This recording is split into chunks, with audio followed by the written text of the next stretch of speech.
एक गांव में एक बड़ा साहूकार रहता था। साहूकार बहुत पैसे वाला था। आसपास के कई गांव में उसका बड़ा नाम था।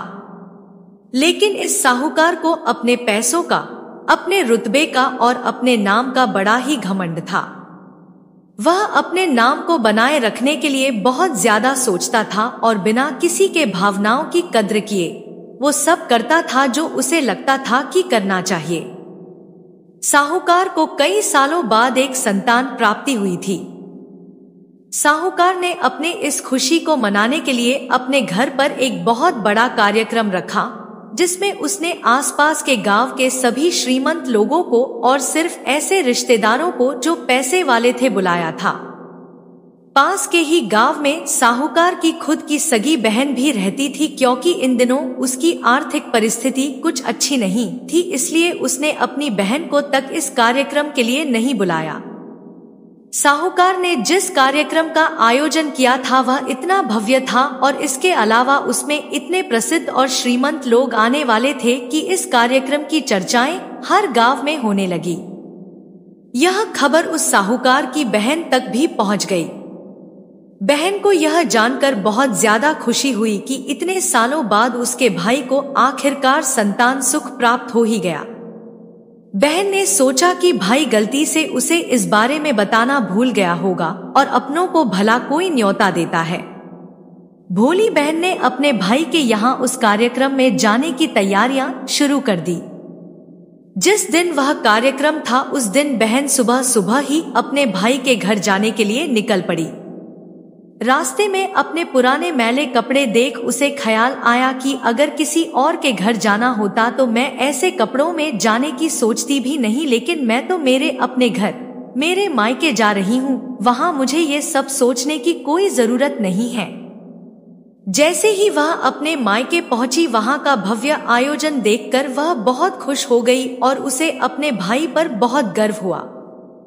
वहां पर वह जल्दी से जल्दी अपने भाई को मिलकर उसकी खुशी में शामिल होना चाहती थी।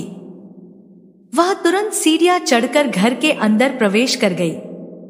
उसने देखा कि उसका भाई मेहमान के तौर पर आए सभी धनाढ्य और नामी लोगों का स्वागत करने में व्यस्त है। बहन जैसे ही अपने भाई की तरफ उससे मिलने के लिए बढ़ी, उसके भाई की नजरें उस पर पड़ गई और अपनी बहन को ऐसे मैले पुराने कपड़ों में देखकर भाई ने उससे मिलना तो दूर बल्कि तुरंत बहाना बनाकर वहां से निकल गया।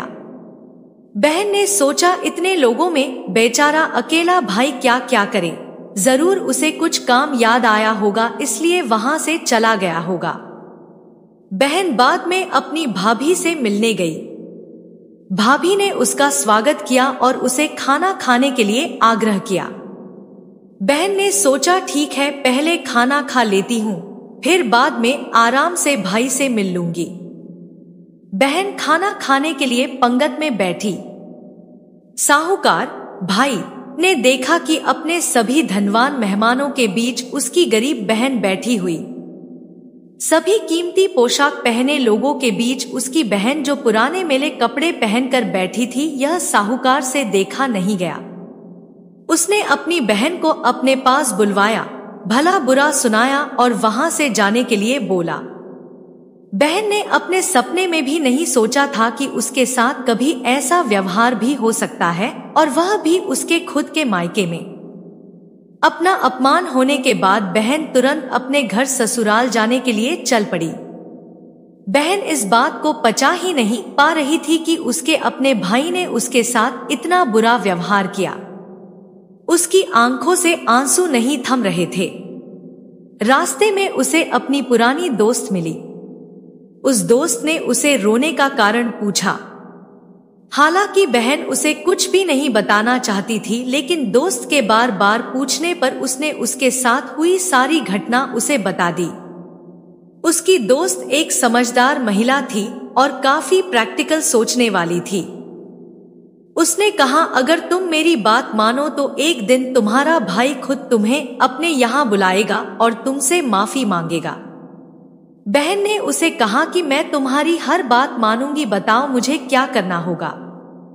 दोस्त ने कहा कि तुम इस अपमान को, इस दुख को एक दिशा दे दो और कोई गृह उद्योग शुरू कर दो। उसमें इतनी मेहनत करो कि उस काम में तुमसे अच्छा कोई भी ना हो। बहन को अपने दोस्त की बात सही लगी। उसने घर पहुंचकर अपने आंसू पोंछकर उसी दिन से एक गृहोद्योग शुरू किया। उसने दिन रात मेहनत की, अपने साथ कई और गांव की महिलाओं को जोड़ा और देखते ही देखते उसका गृह उद्योग चल पड़ा। कुछ ही सालों में आसपास के 50 गांव में उसका नाम और रुतबा काफी बढ़ गया और अब वह पैसों के मामले में अपने भाई से भी ज्यादा बड़ी बन गई। भाई को भी जब यह पता चला कि उसकी बहन इतनी श्रीमंत हो गई है तो उसने सोचा कि एक बार उससे मिलकर आया जाए। वह जब अपने बहन को उसके घर मिलने पहुंचा तो बहन ने उसका किसी राजा महाराजा की तरह स्वागत किया, उसके पसंद खाना खिलाया। बहन का ऐसा व्यवहार देखकर भाई को अपनी पिछली गलती का एहसास हुआ, इसलिए उसने अपनी बहन को अपने घर होने वाली पूजा के लिए आमंत्रित किया। कुछ ही दिनों बाद बहन अपने भाई के यहाँ उस पूजा के लिए पहुंच गई। जैसे ही बहन अपने भाई के घर पहुंची, उसका भाई उसके स्वागत के लिए दरवाजे में ही खड़ा था। बहन अपने महंगी गाड़ी में आई थी। उसने बहुत कीमती साड़ी और उससे भी ज्यादा कीमती गहने दागिने पहन रखे थे।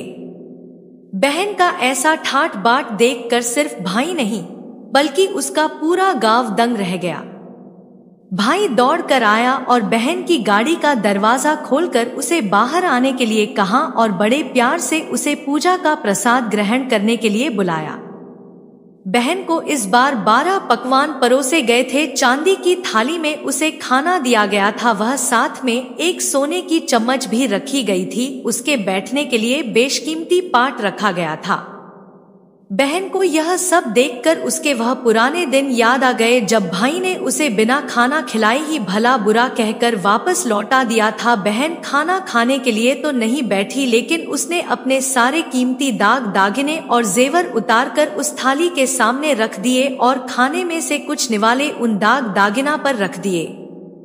बहन का ऐसा व्यवहार देखकर सभी हैरान थे। किसी को नहीं समझ में आ रहा था कि बहन ऐसा क्यों कर रही है, आखिर वह क्यों उन जेवरों को खाना खिला रही है।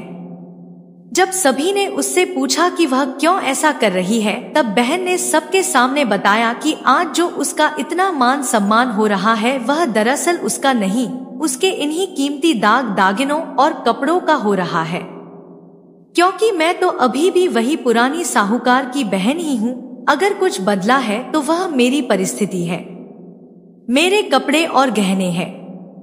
भाई ने अपनी गलती का एहसास होने पर इस बार अपनी बहन के पैर पकड़कर माफी मांगी।